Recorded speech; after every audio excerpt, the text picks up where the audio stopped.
What's the most shocking case of injustice you've ever heard of? George Stinney Jr. was just 14 years old when his life changed forever in the small town of Alkaloo, South Carolina. Two young white girls went missing and were later found dead in a ditch. George, a black boy, became the prime suspect after a neighbor claimed he'd spoken to the girls earlier. The sheriff arrested him without evidence. George was questioned for hours, alone, with no lawyer or parents present. By the end of it, the police claimed he confessed, though no written confession was ever produced.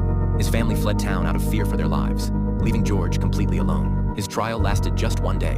The jury, all white men, deliberated for 10 minutes before sentencing him to death. George's defense lawyer barely argued for him, presenting no witnesses or evidence to challenge the charges.